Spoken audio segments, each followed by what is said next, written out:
Bom dia. 1 Coríntios 6, a partir do versículo 19.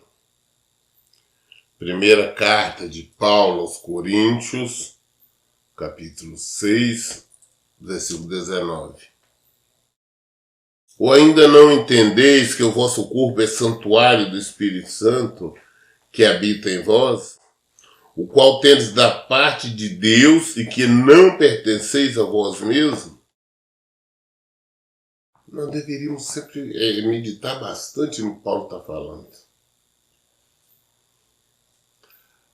Sabemos que isto aqui não nos pertence. Quem nós somos? Nós somos a alma, que o espírito que habita neste corpo. Só que ele não nos pertence.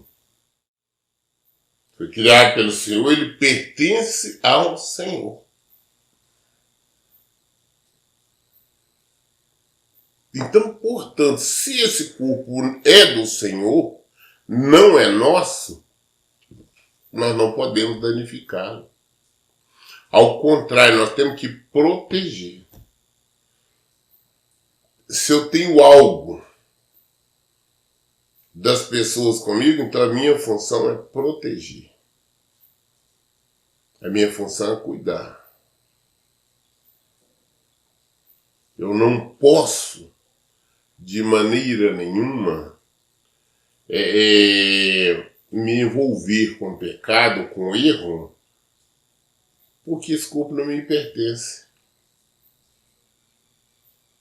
Eu não posso também ferir a este corpo, porque ele não me pertence. Portanto, por que eu tenho que tomar banho, eu tenho que me cuidar, eu tenho que me limpar, eu tenho que organizar? Porque eu estou cuidando do patrimônio do Senhor. Não é meu.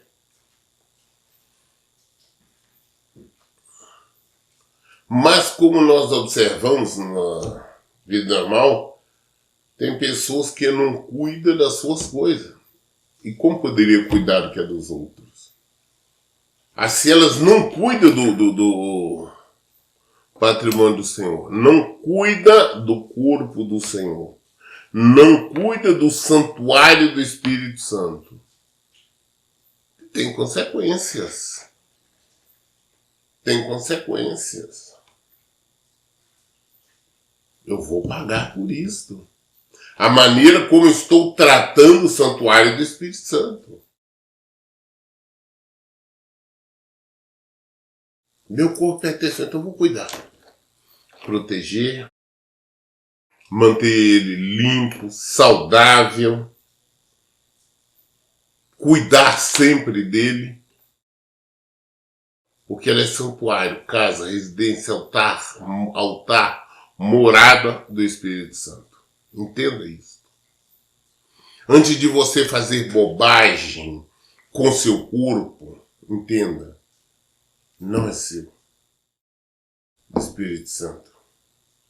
Por isso que a palavra de Deus vai nos dizer que quando nós destruímos o templo do Senhor, por exemplo, quando nós praticamos suicídio, não existe salvação para quem pratica o suicídio. Porque está fazendo o quê? Destruindo o templo do Espírito Santo. Aí quando eu vejo as pessoas frequentando ali, por exemplo, a igreja lá de denominação Renascer em Cristo, que é da Sônia e do Estevão, ou do Estevão e da Sônia, as pessoas veem como estão errado. Porque lá, inclusive, eles têm campeonato, disputa de MMA. O que é MMA, como qualquer luta? É ferir. Se eu entro numa luta, eu estou concordando, aceitando que o meu corpo seja ferido. Eu concordo tomar soco, pancada, chutes do meu adversário. Estou pecando. Da mesma forma, eu vou fazer, mas vou dar chutes, pancada, no meu adversário. Estou pecando. Se eu estou ferindo um ser humano, estou pecando, ferindo o templo do Espírito Santo. Se eu estou permitindo que o meu seja ferido, estou indo contra a palavra do Senhor, ferindo o templo do Espírito Santo. Por isso a necessidade de nós compreendermos isso, gente. Esse versículo 19 aqui do capítulo 6 é muito sério. Diz, ou ainda não entendeis, é isso que eu estou entendendo, que o vosso corpo é santuário do Espírito Santo, que habita em vós, o qual tendes da parte de Deus, e que não pertenceis a vós mesmos. Não pertenceis a vós mesmos.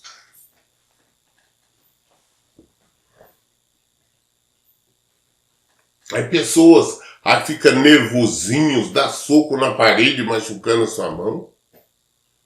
Estão pecando.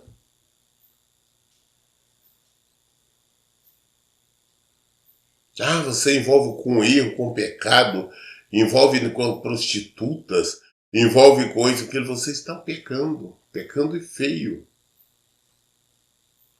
Os corpos não é seu, você deveria cuidar, proteger. Por que estão praticando a santidade? Versículo 20. Pois foste comprados por um alto preço. Portanto, glorificai a Deus no vosso próprio corpo. Glorifique a Deus no seu corpo. Vive santidade, pratique santidade. É isso que tem que ser feito. É viver em Deus. Esse corpo não é meio do Senhor, então eu vou glorificar o Senhor, vou viver em santidade, vou usar Ele para mim pregar o Evangelho, para mim glorificar o Senhor, para me exaltar o Senhor. Aí quando eu vejo também algumas denominações que diz que a mulher não pode cortar o cabelo, que a mulher não pode se depilar, não pode se cuidar, estão pecando. Porque se nós somos o templo do Espírito Santo, se as mulheres são o templo do Espírito Santo, se cuide. Apresente o altar, o templo do Espírito Santo, arrumado, aprumado.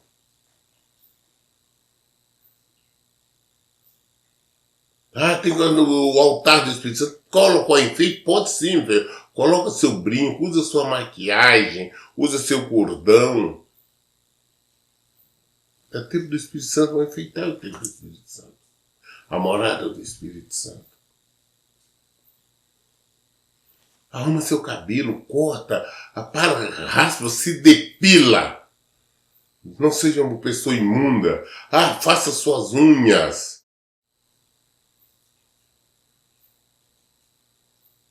O que você não pode fazer é usar roupas imorais. Você está vulgarizando. Aí você não está assim no templo do Espírito Santo. Você usa uma blusa com decotão mostrando seus peitos. Ou usa lá uma roupa mostrando as suas pernas, suas partes íntimas, tudo. Você não está glorificando o Senhor, você está pecando. Temos que entender isso. Sempre se imagine, fluoroscópio não é meio do Senhor. Como que estou usando? Muito bem. 1 Coríntios, capítulo 7. Primeira carta de Paulo à igreja em Coríntios, capítulo 7. Agora, em relação aos assuntos sobre os quais escrevestes, é bom que o homem se abstenha de relações sexuais com qualquer mulher. Paulo falou, olha, agora mudando de assunto, já falou agora sobre o corpo, agora mudando de assunto, comentando sobre o assunto que vocês mandaram, que vocês mandaram cartas, estão respondendo elas. O meu entendimento, isso é Paulo falando, seria que os homens, se eles tivessem, não se envolvesse com mulheres. Pastor, então Paulo não gostava de mulher, era homossexual? Não, claro que não, ele era homem. Só que ele era servo. Quando ele fala, nós vamos entender todo esse capítulo, mas no final vai falar. Porque o homem casado, a mulher casada, enfrentam com problemas, por lutas, que nenhum solteira enfrenta. Não é fácil uma convivência a dois. Não importa o quão apaixonado você está aí agora, o quanto você diz que ama, e essa pessoa, no caso, pode ter certeza absoluta que nós somos imperfeitos. Essas duas pessoas imperfeitas começam um relacionamento, todas as duas têm opiniões próprias, todas as duas têm um modo diferente de pensar, e vai trazer aborrecimento, sim. Não existe um casamento que é um eterno mar de rosas. Não existe isso.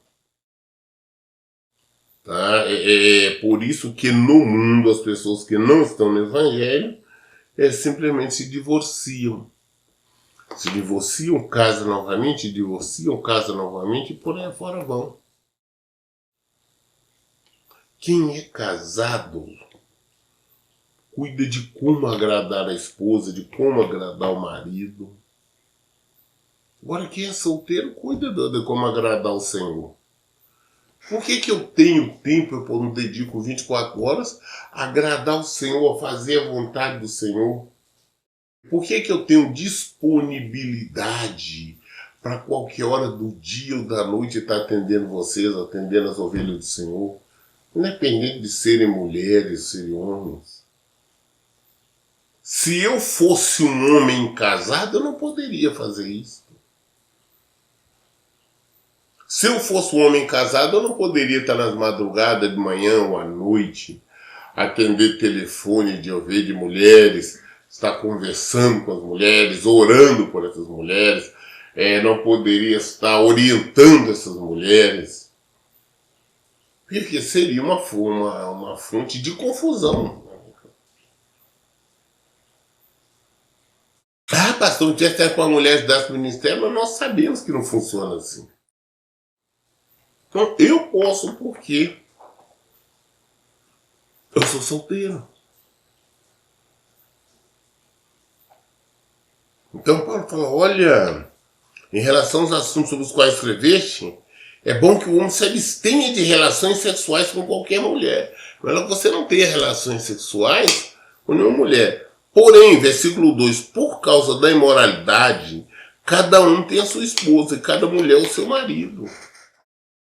Para que não viva na fornicação, o pecado, que é pecado de prostituição, que não viva envolvendo com uma mulher, com outra, que mulher não vive envolvendo com um homem aqui, com outro, namorando, fornicando, transando para lá e para cá. Para que não aconteça estas imoralidades muito comum hoje no meio dos jovens. Os jovens hoje nós vemos que vivem nessas práticas, porque tem um tal de ficar, eles ficam com uma hoje, às vezes numa noite, ficam com 2, 3 diferentes, não tem namorada fixa, eles têm ficantes, né? Transa com uma das meninas, também transa com um, com outro, beija outro. É realmente uma imundícia, uma nojeira. E elas acham normal, mas Paulo falou, para que isso não aconteça, ou para você para as pessoas não andarem o tempo todo cheio de tesão, abraçado com fogo, só pensando em sexo, então é melhor que case. Cada mulher casa tem o seu marido, cada homem tem a casa e tem a sua esposa, né? Para isso. Porque nós temos que entender isso, nós vamos ver também mais à frente, falando sobre esse mesmo assunto, a responsabilidade, as obrigações dos casados. Quando se casa, Deus cela. Como eu disse, Deus não escolhe marido para ninguém, esposa para ninguém. Mas quando casa, Deus cela. Aí o que acontece? Agora são uma só carne. Agora o homem tem o dever de cuidar da esposa. Da mesma forma a esposa do homem. O homem tem a obrigação de satisfazer sexualmente a sua esposa. A esposa tem a obrigação de satisfazer sexualmente o seu marido. Casou? Sexo entre marido e mulher, ordenança do Senhor. Se você deixar de praticar o sexo, você está pecando. Ah, você se nega ao seu marido, você está pecando. A coisa é séria. Ah, você deixa de atender a sua esposa, você está pecando, é sério. Então, olha bem, nós sabíamos se a mulher está chateada, está magoada, está triste, ela vai se recusar a relacionar sexualmente com o marido. Está pecando. Ah, se o marido está muito cansado, ou ele está com raiva, ele está preocupado, ele não procura a esposa, não pratica o sexo com ela, está pecando. Não se pode negar um outro. Ou seja, ele tem que o casado tem que organizar a sua vida para que mesmo trabalho, as preocupações do dia a dia, tudo mais, não venha atrapalhar o seu relacionamento. Então, por exemplo, olha, se para viver aí na imoralidade sexual, envolvendo com uma, com outra, é melhor que vocês casem, cada um tenha o seu marido, a sua esposa. Versículo 3, eu estou falando, olha, o marido deve cumprir seus deveres conjugais para com a sua esposa. E da mesma forma a esposa para com seu marido. Foi o que eu acabei de falar agora. É obrigação do marido cuidar da esposa, a esposa cuidar do marido, sexualmente falando. É obrigação. Não fazendo isso está pecando. Ah, pastor, mas olha bem, ele durante o dia ele me magoou, me entristeceu e eu não consigo. Não, ei, você está errada. Aí quando eu sempre falo, olha, o casamento só chega, ao final, o casamento só chega à separação do fato por culpa, por erro dos dois, não é, Johnson? Vai examinar a sua vida durante o casamento, antes da separação. Ah, pastor, mas eu fazia isso com ele nunca reclamou, ou ela nunca reclamou. Mas o fato de não acontecer as reclamações não quer dizer que o cônjuge estava gostando, apoiando, estava aceitando numa boa. Às vezes simplesmente estava tolerando para evitar uma discussão, para evitar ali incomodações, né? Só que aquilo vai acumulando. É igual a bola de neve, não começa a bola de neve pequenininha, vai crescendo, crescendo, crescendo, crescendo, até que sufoca. Então nós devemos compreender. Ei, eu estou sendo uma boa esposa? Analisa a sua vida.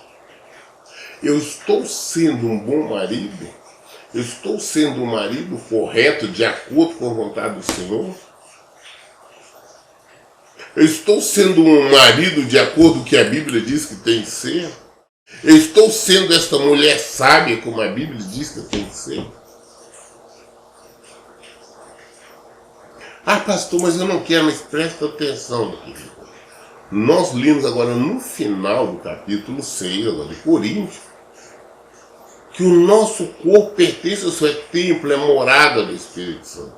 Então nós não temos que agradar a nós mesmos, sem fazer a vontade do Senhor. E a vontade do Senhor, nós sabemos, como estava falando, nós não podemos estar relacionando sexualmente com quem quer que seja enquanto não casados. Agora, quando casado, nós temos a obrigação de cumprir a ordenança do Senhor, manter relacionamento sexual com seu cônjuge. Ah, mas eu não quero. Não, você não tem o seu querer. É querer do Senhor. Não esqueça que o seu corpo é templo do Senhor. Não esqueça que o seu corpo é morada, é altar do Senhor. Então não é você que manda. Não é você que tem. É o Senhor que manda. E como que o Senhor. Ah, como que eu vou saber a vontade do Senhor? Está aqui. Andar em espírito. Como é que você anda em espírito? Segundo o Senhor aqui, na Bíblia. Versículo 4. A esposa não tem autoridade sobre o seu próprio corpo, mas sim o marido. Da mesma maneira, o marido não tem autoridade sobre o seu próprio corpo, mas sim a esposa. Você não tem autoridade no seu corpo. Ah, pastor, mas o corpo é meu. Ah, não, se eu não quiser, não tem isso. Não, não existe isso não, meu filho. Não existe isso não. Você está errando, você está pecando. Conheça o evangelho, é muito mais sério do que você possa imaginar. Você pode estar caminhando para a morte e achando que está fazendo certinho. Às vezes você é somente uma religiosa. Então essa coisa de estar dando desculpa de dor de cabeça, ah não, eu não quero por isso ou por aquilo, você está errada, você está pecando. O seu corpo, que é templo, morada do Espírito Santo. Como você casou, seu marido tem total controle sobre ele. Da mesma forma que você tem total controle sobre o corpo do seu marido. Ah, mas não, eu estou cansado, não quero. Não, não. Que esteja cansado, vai tomar seu banho, vai se refrescar, vão procurar despertar desejo, vão procurar ter tesão, sei lá o que, para vocês se relacionarem sexualmente. Vão fazer carinho até acontecer. Você não pode fugir.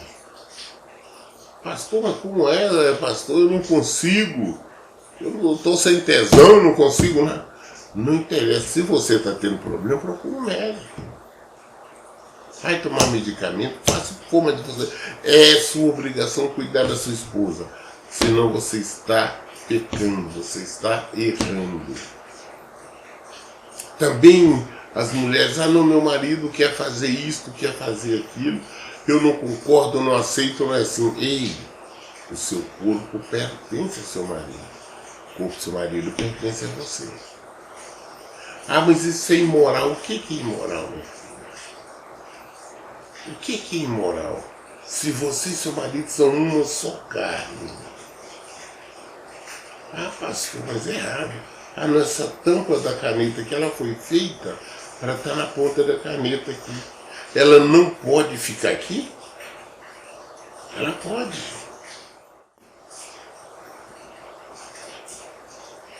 Ah, não tem. Ah, não, pastor. É porque é pecado meu marido tocar aqui na minha boca, tocar na minha bunda, tocar nos meus peitos. Não, não é pecado coisíssima nenhuma. Seu corpo pertence a ele. O corpo dele pertence a você.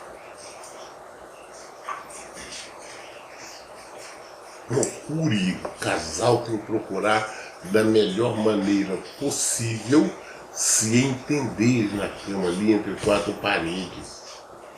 Procure se entender para não pecarem, para não errarem, para não fugir das suas responsabilidades. Você pode cismar que, ah não, eu vivo assim, assado, eu sou mulher de Deus. Se você não estiver cumprindo com suas obrigações matrimoniais, você não está servindo ao Senhor. Você não é servo, você não é servo do Senhor. Por isso você vai padecer, você vai sofrer por toda a eternidade. Então vamos abrir os olhos, vamos entender isto, vamos compreender e fugir deste pecado. É isso que temos que fazer. Versículo 5. Portanto, não vos negueis um ao outro, exceto por mútuo consentimento, e apenas durante algum tempo, a fim de vos consagrardes à oração. Logo em seguida, uni-vos novamente, para que Satanás não vos tente por causa da vossa falta de controle. Não negueis um ao outro. É o que você está falando. Bíblico, não é um entendimento meu, uma interpretação minha, não, é o claro na Bíblia. Não vos negueis um ao outro, exceto por mútuo consentimento. Então, nós vamos concordar aqui, nós vamos ficar sem fazer sexo aqui hoje, amanhã, mas vamos estar em jejum, vamos estar nos consagrando ao Senhor. Os dois têm que concordar, os dois têm que aceitar. Não pode ser imposição de um, não, minha mulher quer que faça isso, eu tenho que fazer. Não, os dois têm que concordar. Ou o marido, não, tem que ser assim, não. Os dois têm que concordar, é mútuo consentimento. E por pouco tempo também, como Paulo está dizendo aqui. Durante algum tempo, a fim de consagrar da oração. Logo em seguida, uni-vos novamente, para que Satanás não vos tende por causa da vossa falta de controle. Não fica longe muito tempo, não fica muito tempo sem fazer sexo, não. Senão começa a olhar por lá de fora. A mulher começa a ver outras coisas, começa a olhar outros homens, os homens começam a olhar outras mulheres. Afinal, estão acostumados sempre a praticar o sexo. De repente, agora, não, a mulher diz que está em jejum, que não pode. Aí o marido começa a olhar na internet, começa a olhar no WhatsApp, começa a olhar no Face, no colega do trabalho começa a dar em cima, outras mulheres começam, ele começa a reparar. E aí pode ter certeza que o diabo está aí oferecendo. Da mesma forma os homens. E as mulheres, não, o marido fala que não, que vai consagrar, o negócio é só igreja. A mulher começa a olhar para o outro lado. E sempre tem alguém para estar oferecendo, insistindo, cantando. Então, qual o único momento que você tem que parar é vocês dois concordarem, mas não vamos ficar aqui um dia, vamos ficar dois sem fazer sexo, nós vamos estar em oração e em jejum. Mas é pouco tempo para não ser tentado pelo diabo. Versículo 6. Entretanto, prego isso como concessão, e não por mandamento. Porquanto gostaria que todos os homens estivessem na mesma condição em que eu vivo. Contudo, cada ser humano tem seu próprio dom da parte de Deus. Um de determinado modo, outro de forma diferente. Olha, entretanto, eu estou falando isso com concessão, né? Mas, e não é um mandamento, porque na verdade eu gostaria que todos os homens estivessem na mesma condição que eu, seja, solteiros. É isso que Paulo está dizendo. Queria que todos os homens estivessem solteiros, não fossem casados. Mas cada um recebe de Deus o dom.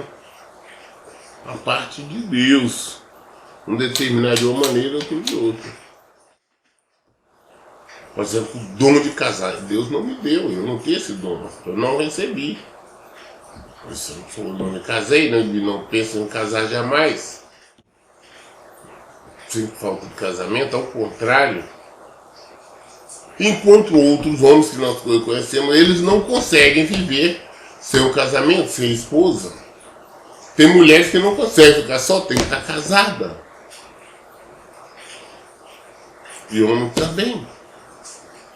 Então Deus dá um dom a cada um. O meu dom, ele está solteiro. Deus sabia a obra que ele tinha preparado para mim e não permitiu que eu casasse. Então isso é dom de Deus. Então você tem que entender, você tem que casar não para satisfazer as pessoas. Só vejo ontem, não, porque meu pai queria, minha mãe queria que eu casasse. Não. Meus irmãos, casei para não ficar sozinha, para titia. Não case. Se você realmente sentir necessidade, entender que você precisa, tem que casar. Caso contrário, não case. Entenda isso também. Casamento é dom de Deus. Não case só para agradar as pessoas, que você vai não somente desagradar você, vai trazer infelicidade para a sua vida, como vai fazer outra pessoa infeliz. E você vai estar caminhando para a derrota, você vai estar caminhando para o sofrimento, para a morte eterna, porque você vai estar levando a pessoa ao pecado, amanhã depois você vai estar divorciando, vai estar separando ou obrigando o outro a agir desta forma. Por isso, pensa direitinho. Caso contrário, você estará pecando, ok? Nós lemos hoje até o livro de Coríntios, até o capítulo 7. Fomos até o versículo 7. Amanhã nós daremos continuidade a partir do versículo 8. Todas as dúvidas nós esclarecemos na Bíblia. Por isso eu digo, gente, em todo tempo, leiam e pratiquem a Bíblia. Deus abençoe. Então, bom dia.